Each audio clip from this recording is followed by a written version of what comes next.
Hello everyone, and welcome to our webinar, The Future of Smart Inverters, What You Need to Know.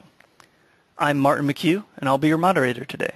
If you have any questions at any time during the webinar, please use the questions pane by simply typing in your question and clicking send. At the end of the presentation, we'll do a Q&A session and take as many questions as we have time for. We will follow up with any unanswered questions after the webinar. Okay, let's get started. We will have a 30 to 40 minute presentation with 15 to 20 minutes of Q&A. Today's presenter is Tom Tansey.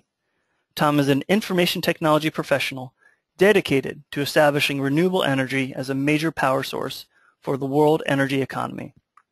Currently, Tom serves as chairman of the SunSpec Alliance, where he leads the solar industry's effort to establish data and communication standards that enable seamless integration of solar into the smart grid. Tom is also a board member of the Solar Energy Finance Association and was previously general manager and vice president of business development for the Vision Systems Group of Power One. And with that, I'll hand it over to Tom. All right. Well, thank you so much for that kind introduction, Martin.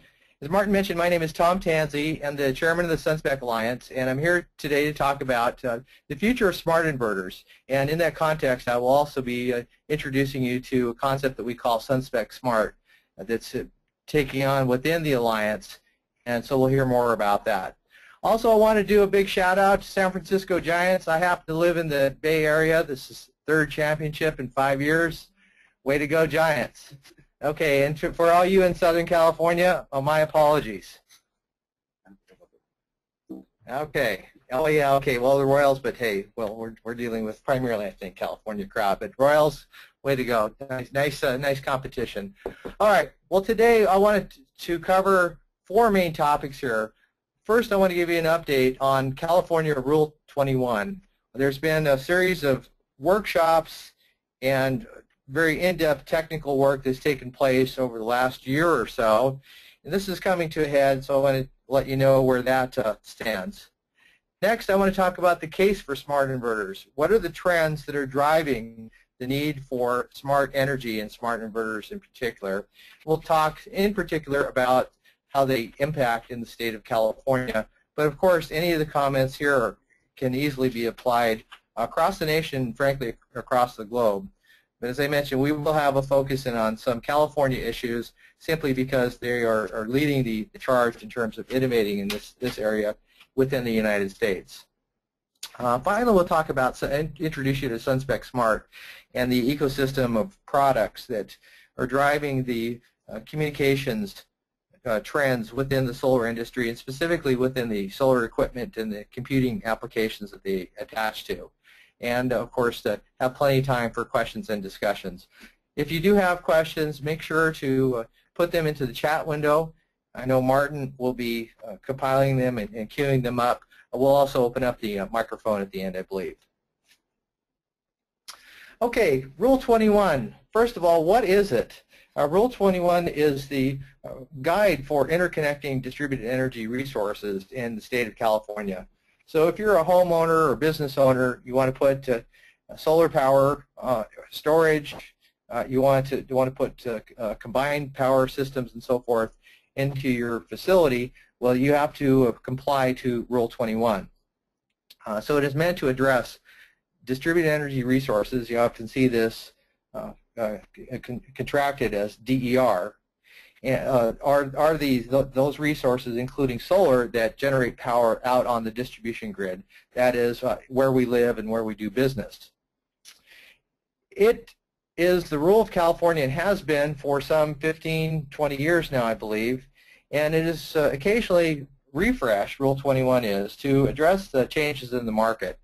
It's under revision now specifically to address the growth of distributed energy resources in the grid and what that means for the operation, stability, and growth of the California grid. So that's what Rule 21 is. And so where do we stand with regard to this revision that's underway? There was a workshop held earlier this week, October 27th, in San Francisco. This is the CPUC and California Energy Commission stakeholder workshop to address the changes to Rule 21. And here we have the overall timeline. You can see that the Rule 21 revision process was actually started back in September 2012, and lots of work has ensued between now and then. And at the somewhere in the mid part of this time frame, we came up with a definition of those parameters and rules and regulations that we felt were important for smart inverters to integrate with the grid. So that definition and technical documentation was developed, and along with that, a testing plan is being built. Certainly, lots of socialization has taken place about these requirements among the equipment providers and the fleet operators, and of course amongst the utilities themselves. And with that, we've come up with a definition specifically for smart inverters that is comprised of three phases. Phase one are these so-called autonomous controls. That feature set has been decided. At the workshop on the 27th, what was introduced was the phase two requirements, which have to do with how we communicate to distributed energy resources. And so that workshop was held.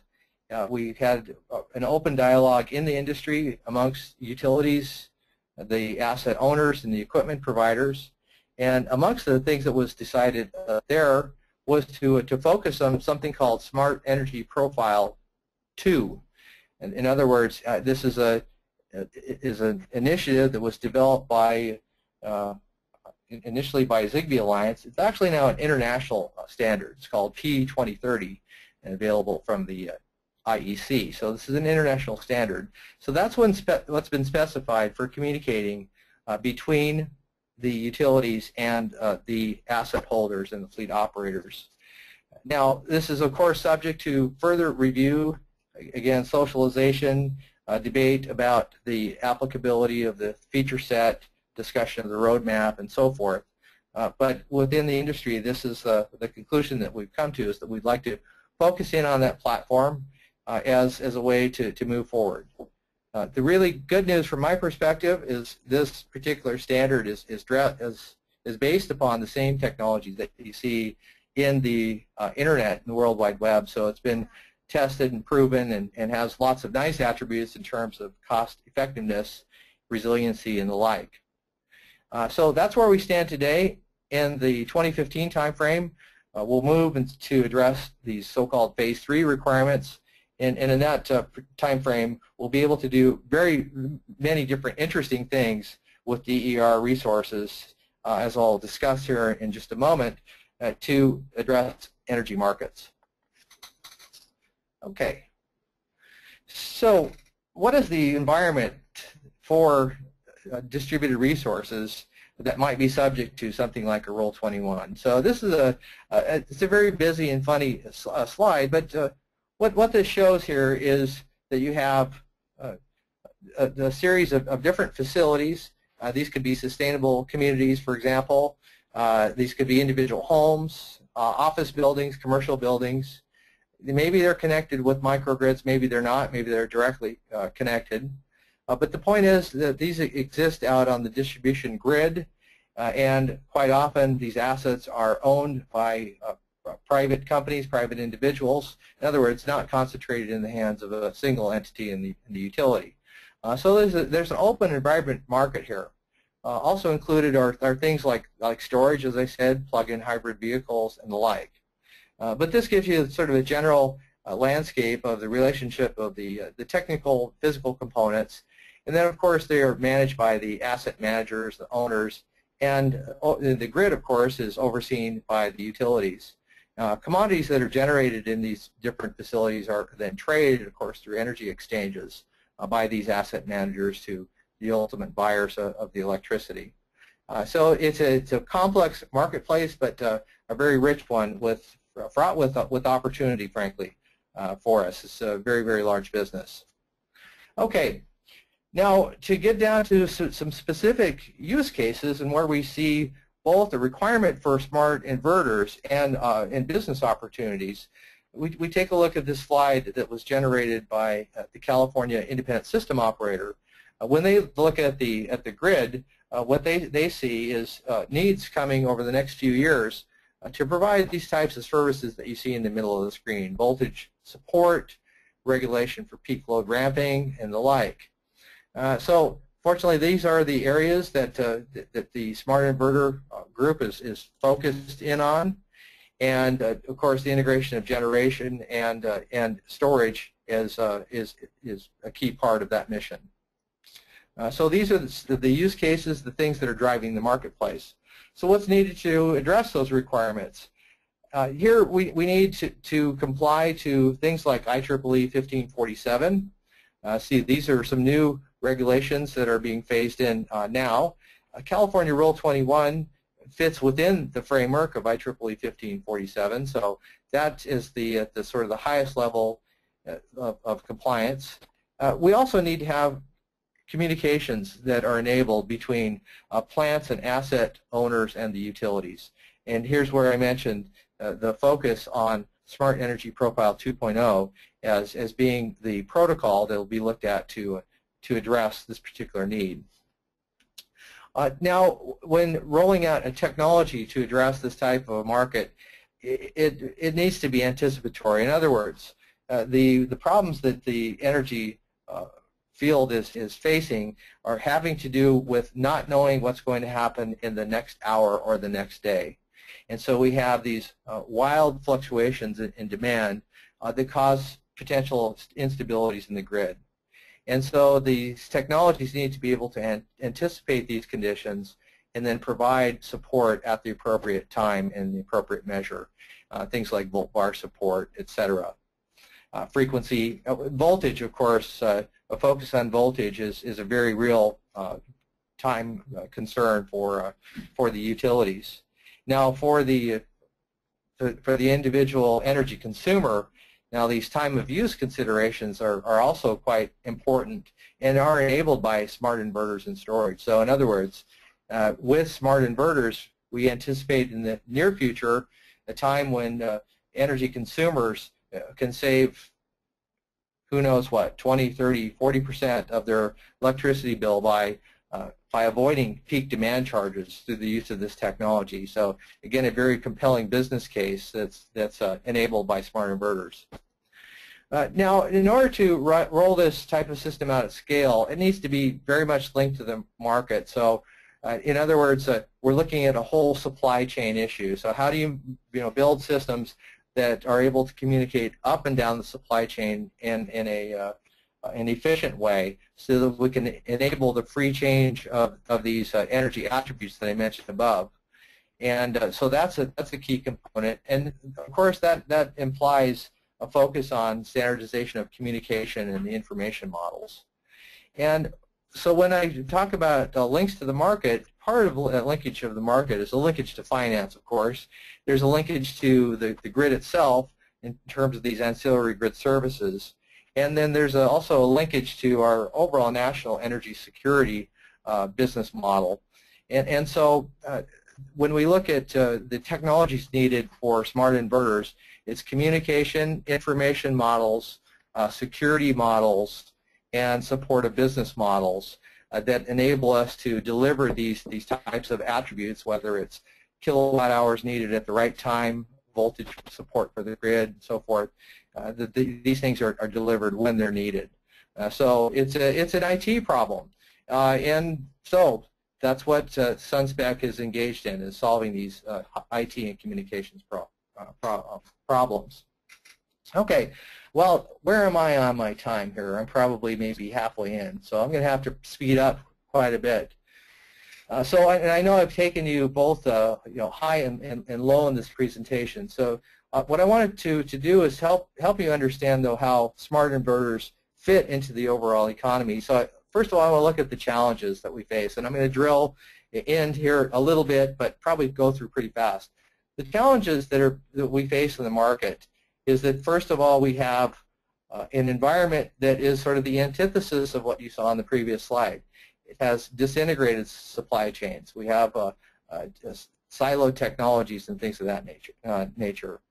The capacity for dumb energy is very near. In other words, the solar And wind industries have been quite successful, and we are penetrating the grid and starting to make an impact.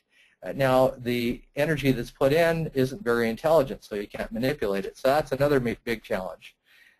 Next up, we have some big technology additions. Storage is probably the chief amongst them. And then finally, we're faced with the need to transform our industry in the way we do business at the same time that we're growing at 50% or more per year, which has been the sustained growth rate for the last 4 or 5 years in the business. So there's some big daunting challenges. Reach higher heights from technology business practice and do it while growing at an unprecedented rate and not running out of money in the process. So big challenges. So here are some of these business practices that I talked about being obsolete. Basically, you have an issue of siloed operations. Makes it hard to scale, harder to finance. Here's a good illustration of why lack of standardization business practices don't work. This is a portfolio owned by Wells Fargo, about 200 plants. Now, over time, they've amassed 6 different monitoring systems, and which then represent 6 points of supply chain failure. They had invested somewhere between $1 and $2 billion in the business when their risk group said, hey, we need to evaluate the supply chain and determine where the weak link is. One of those weak links they determined is this reliance on these different monitoring systems. And so, of course, what's their solution in a siloed world? Well, they added a 7th monitoring system. The good news is they have now a backup, which means that they're more financeable.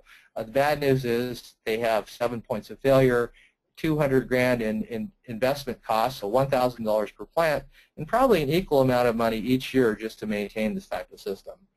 So we can eliminate these roadblocks, and that'll help us scale. And smart inverters are part of that.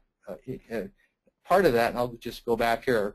With the links that we have here are all links to the inverter itself. So in order to fix the communication problem, you have to fix the inverter problem. All right. The capacity is near for dumb energy.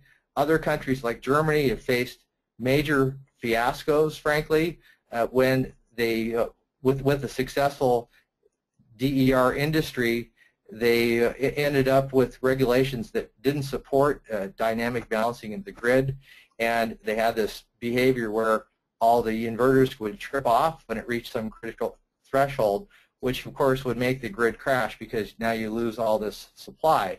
So this is catastrophic, and so that has had to be fixed there. Unfortunately, it has, and the U.S. gets to benefit from that. The Hawaii market, another key example, unprecedented growth here, but unfortunately 1 year later it's 50% smaller. And why? Because of its own success and providing these dumb solutions into a grid that won't support it. And so what we see now is California with Rule 21 hitting the brakes here and say, okay, let's get ahead of this German situation and the Hawaiian situation and make sure that we have solutions that will take us through the next decade. All right, so I talked about the case for energy storage, and in terms of the CAL-ISO use cases, this is an illustration of that, and it's a very busy chart, but the main thing I'd like you to focus in on is what this shows here is this is energy usage in the California grid over the day. The yellow piece is solar's contribution, and then, of course, interaction with other energy sources. But now, because solar's been so successful, what we see is this challenge when the sun goes down, people come home and hit the air conditioners on. We have this huge need for energy. 12.7 gigawatts over a 3-hour period of time. So this is a big problem that we need to solve and fill. Now, fortunately, with smart inverters and storage, we can carve off this little peak here, shift it to the right, and have a balanced grid. That's a scenario that's enabled through smart inverters. Okay. We have lots of new technologies coming, and with that, new economics. Okay, so we need to keep moving here. For example, one of these major technologies, in fact, is storage. Now, what do standards get you in storage? This example is by Modular Energy Storage Alliance. Well, the reason for their existence is they took a look at the cost of integrating 25 kilowatt hours with the storage in a non-standard environment, about $100K. Well, you get that same capacity in the car for $35K, plus you get the car. So really the car industry has about a 10-to-1 advantage here. And why? Because they're looking at standardization and economies of scale. With standards, solar and distributed energy can take advantage of these same economies. It's a big market. It's getting bigger, as I said, about 50% growth every year. That's good news. So how do you solve this problem? And one is you look at to providing unified data standards to address the needs of the entire supply chain. Those standards are communication standards and information models. They need to be transparent and interoperable. That's the key value proposition.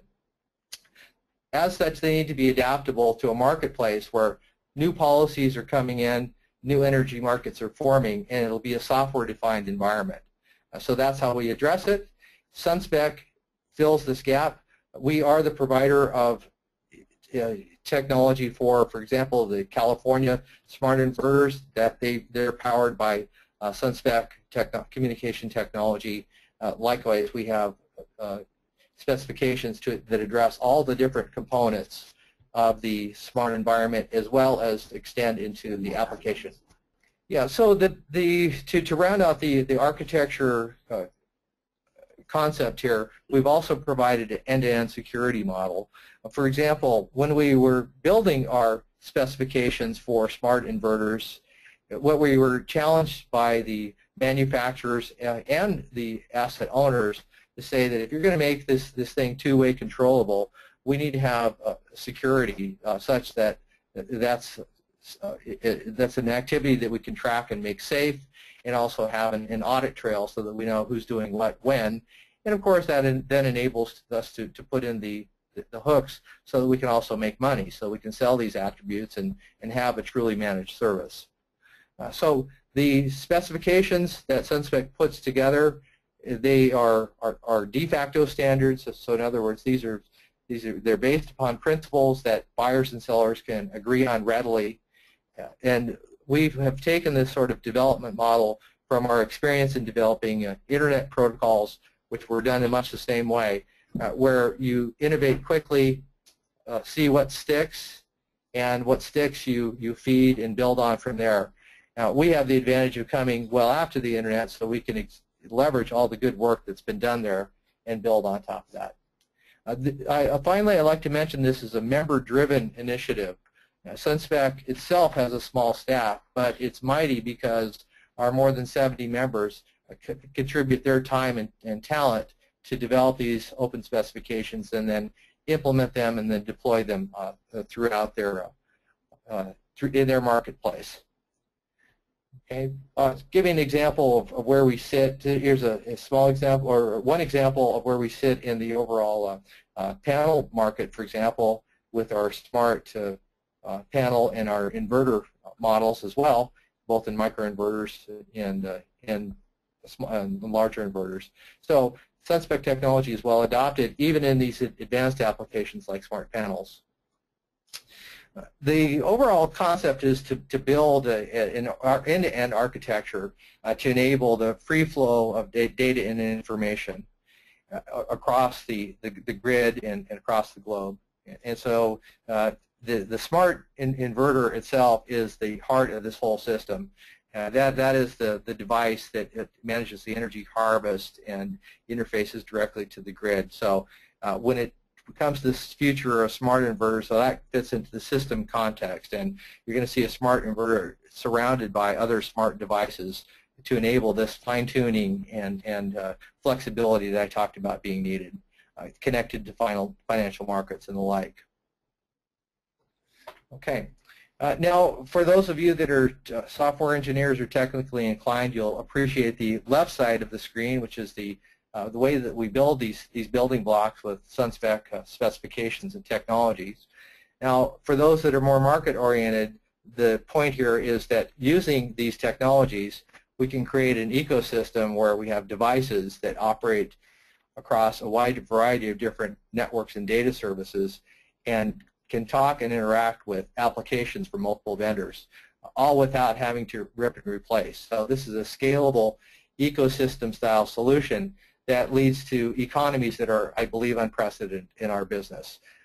So this is a tried and true method in other industries, and now the energy industry gets to take advantage of it too. Okay, so SunSpec Smart means interoperability. Here's our host, Moxa. They put up a demonstration plant where they allowed us to install SunSpec systems here. So this is just a real-life example of how you can have multiple different types of devices, multiple types of compute resources, then talking to multiple applications. Plug-and-play interoperability, which is what we're going for.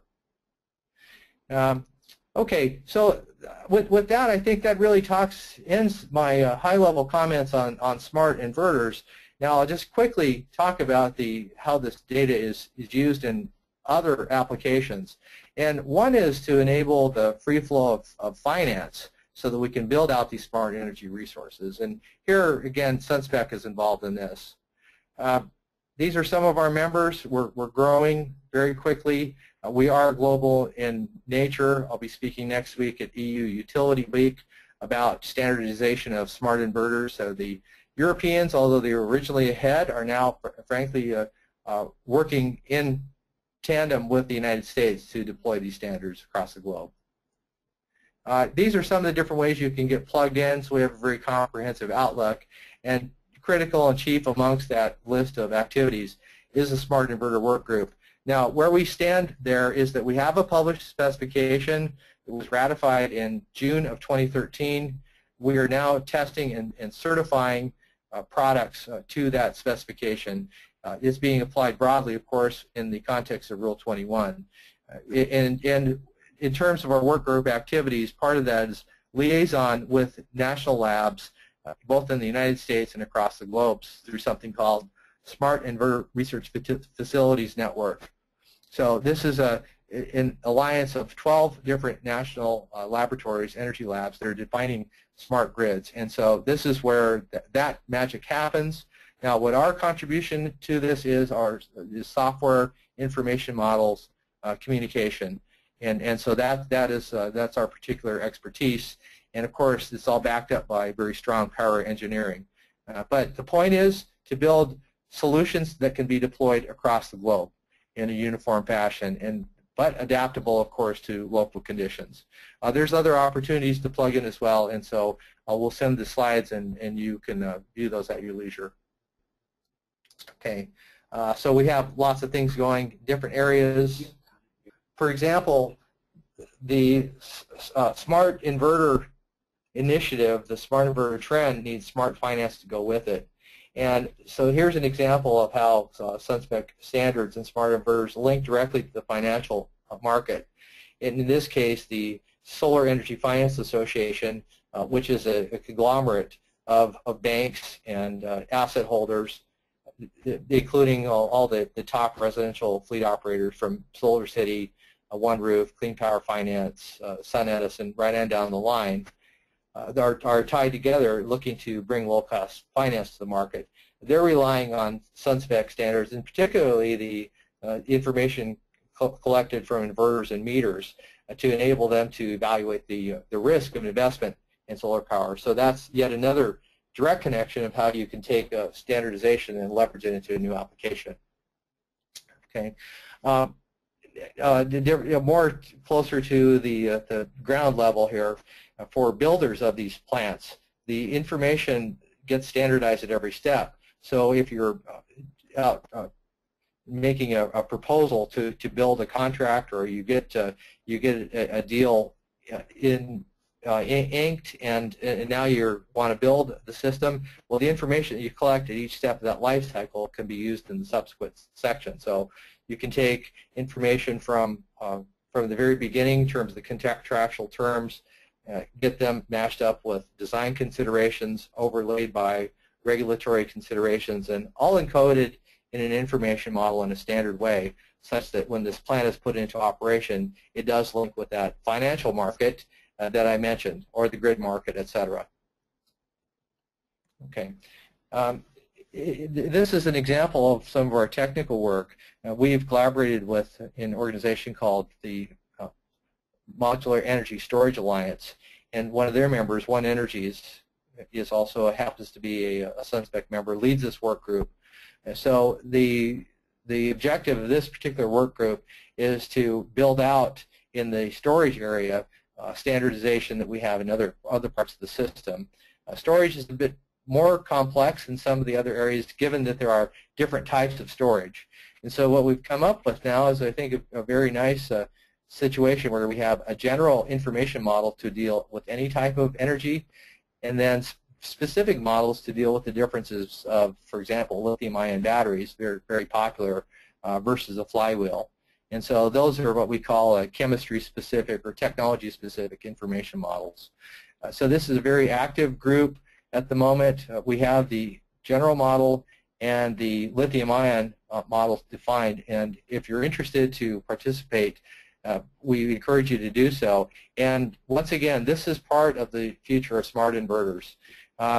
Heretofore, smart or inverters have not contemplated storage, and these are so-called two-quadrant inverters. Well, there's a technology shift taking place now to incorporate storage. These are called four-quadrant inverters, and so that's a technology that's coming in across the board to address the grid needs that I outlined, and this is the reason why we need to build out standards in these areas. So software-defined architectures, very flexible. This is the future of the smart inverter. Okay. Now, pictures are worth 1,000 words. So I've talked about lots of really cool technology, but what are the problems that we're trying to address?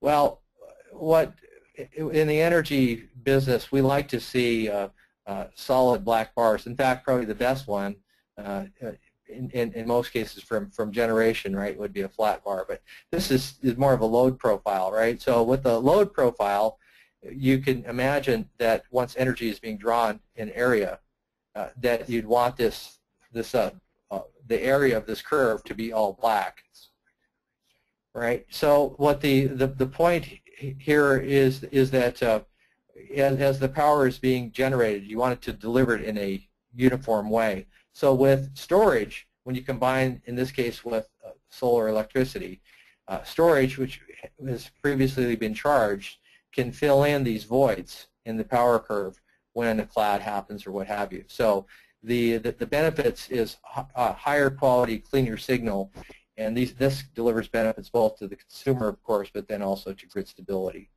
So that's why these types of standards are needed, is that without standard communications, you cannot do this type of coordination.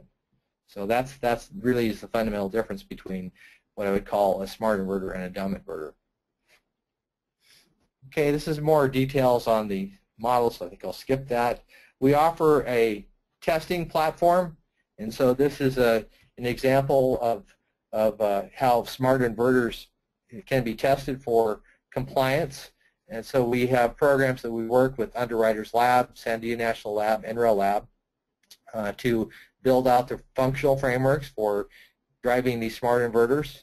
And then they are tied in with grid simulators and with PV simulators. Now the SunSpec system validation platform, our technology, not only can drive and send control signals to these inverters through the SunSpec interface, but also has the ability to control and manage these other elements of the test rig. And so as a result, the tester is able to, for example, test for California, Hawaii, any other unique grid conditions. We could add in Canada into the script. So the idea here is that with universally smart inverters and with software control, you can create an environment where you have ultimately a single device that could be deployed worldwide, and again, software controlled and validated through this type of technology. Okay, and with that, I think I'll end it there and just say that obviously I'm very excited about the future of solar energy and the future of smart inverters, and I encourage your questions. Great. Thank you so much, Tom. Okay, now we're going to open up for some questions. Tom, I do have one here from Michael. His question is, what is the relationship between energy storage and smart inverters? So maybe just expound on that question. Sure, absolutely. Yeah, the relationship between energy storage and smart inverters is fundamental in nature. When the solar industry first started, it was mostly off-grid applications. Now we're talking about in I guess the earliest commercialization realistically is maybe the 70s. So at that point, the inverters that were developed all had both photovoltaics, solar panels, and energy storage. Now, as the market evolved and solar power became more popular, things diverged, and we had a grid-connected inverter that used the grid as the battery and now connected to the solar panels to do energy harvest.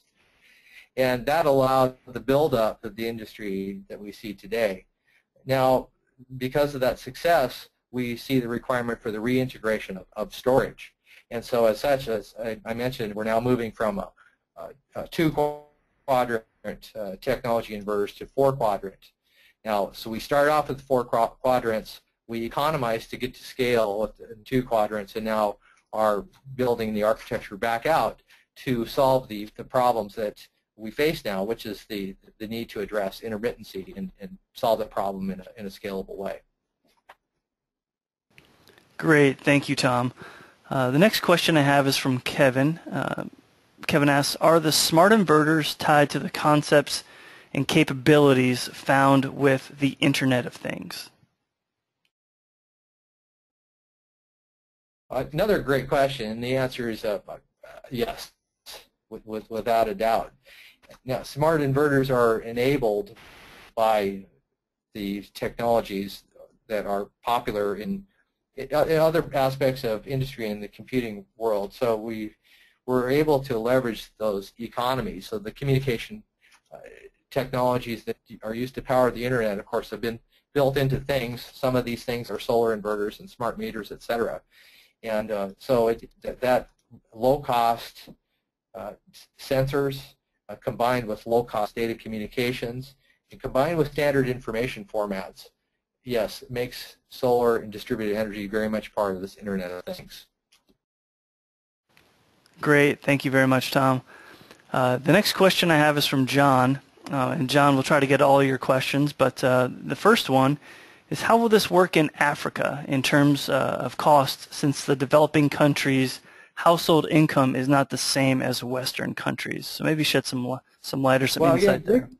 Great question. And so I'll start by saying solar energy, especially combined with storage, is a great fit for developing nations. And I use the analogy of really the development of the cell phone. So where you have China and India, for example, they skipped over the whole wired era and went straight to the cell phone. And so from a technological standpoint, I see a similar thing happening where you have areas that don't have established grids. Well, they'll just leapfrog from that to use smart inverters and storage and build their own microgrids and just have so each village or town will have its own power system, and that's what's enabled there. So, but I think the heart of this question is, well, what about the finance? And yeah, that is a key issue. Now, fortunately, these assets, once they can be secured and tied down, put in place, they have a very long life. And so they're typically warranted 20, 25 years, which means their expected life is longer than that. So the point is to get financing that is aligned to the useful life of that asset, 20, 25 years.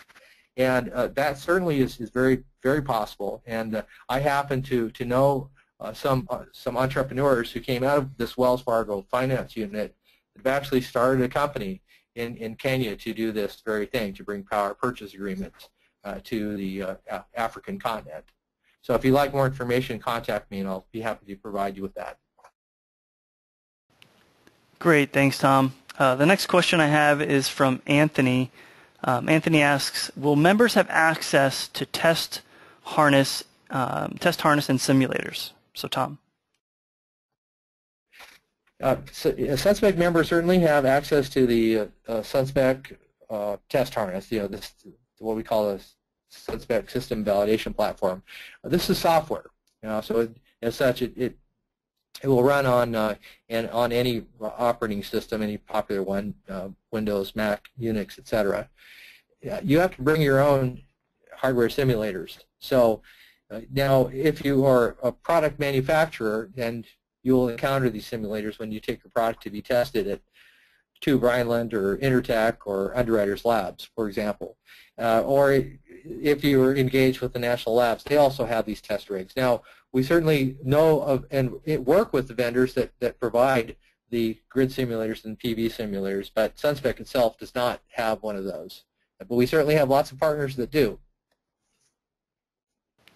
Okay, thank you again, Tom. The next question, another one from John. He's more interested in your marketing model for individual independent resellers, and maybe shed some light on the cost, a little bit more detail on the cost of the inverters that you guys market at this point. Well, yeah, so at SunSpec itself, we market smart inverters. In other words, the specifications that we provide enable manufacturers to build smart inverters, and as such, they're part of an ecosystem. But our members themselves are the ones that manufacture those devices. Yeah. Now, but the underlying this concept of SunSpec from a marketing standpoint, if you're a Silicon Valley type, you might call it an ingredient brand. In other words, it is a common element that is shared across different types of manufacturers, and it is a standard that people can agree to. What that means is that you have a marketplace of interchangeable products that are able to be differentiated on the features of merit, as opposed to on the specific dialogue or dialect that they speak. So in many ways, you can think of SunSpec as being akin to, say, a USB standard or a Wi-Fi standard, or Linux even, right? It's an ingredient that's built into these types of solutions. Now, when you have this type of commonality, though, what it means is that you can sell as a group as well. And so we definitely, within the SunSpec Alliance, so we strongly encourage both buyers and sellers to feature that SunSpec brand and refer to it, because it is a mark of interoperability, which means that you're going to have lower integration costs, and you'll have the ability to connect these markets that I talked about. And ultimately, what we look to do is drive unnecessary cost out of the system and increase efficiency and consumer choice. And so definitely, if you're interested, work with us on marketing the SunSpec brand and taking advantage of that SunSpec brand, whether you're a buyer or seller. I think we have a program for you.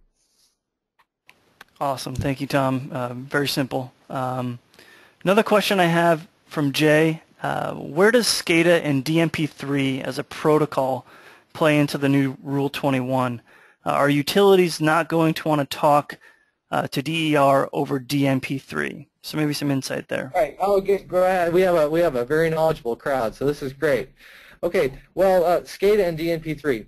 Well, Rule 21 addresses resources on the distributed energy grid. These tend to be smaller resources, generally certainly under 5 megawatts in size in the main, and that would be kind of a small baby plant for a utility, and so that sort of barely reaches the threshold where you can afford to put a human being out on the plant to manage it. So one of the characteristics of DER in general is that these are unmanned plants, so they're serviced from afar. So I think that's a critical distinction to understand. The next point is, when it comes to utility-owned assets, then they don't need to comply to Rule 21 anyway, so they can basically do what they want. And in that case, certainly DNP3 combined with SCADA is a very popular solution. So, but I would say that it's a solution that applies to larger assets, and that is not to say that the DNP3 will not apply to assets on the distributed energy resources. In fact, it may.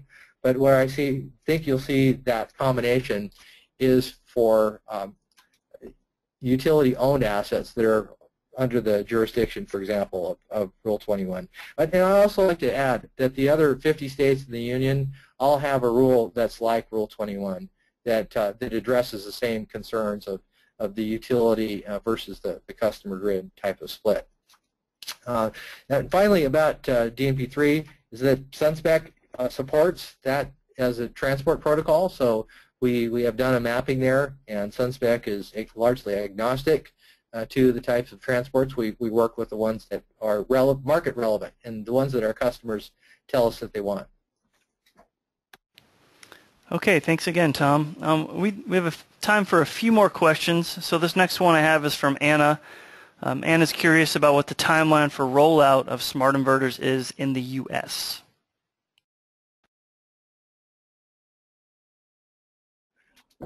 Another great question. And as I've learned a lot about the political process and the slow wheels of these types of bureaucracies, and so it's always slower than you seem, so that you would think. So, for example, Rule 21, we thought that we'd have a resolution and an implementation of the Phase 1 done by now. So, and we're maybe trailing by 6 months in that regard. So I fully anticipate at this point, I think with confidence, that we'll have Phase 1 implemented here by the end of the year, which means that in 2014, 2015, 2016, excuse me, smart inverters start to get rolled out on the U.S. mainland, starting in California. I think that the big growth period will start somewhere in the mid-2016 timeframe. This is where you'll see it rolled out across jurisdictions, not just to solve acute problems, but to take advantage of unique business opportunities. Awesome. Thank you again, Tom. Another question I have from Anthony. What is quadrant? Balancing DC input from batteries, photovoltaics, AC load, and AC grid interaction. So maybe some thoughts there. Well, so a 4-quadrant inverter, for example, is able to both sink and source energy. So it can take in energy and store it from the grid, or it can push energy out. It also has the ability to both react to voltage and currency fluctuations, and then participate in helping to stabilize those types of grid issues. Okay, perfect. So, yeah. And one last question. This last question from Robert. When is the requirement for data communications being phased in?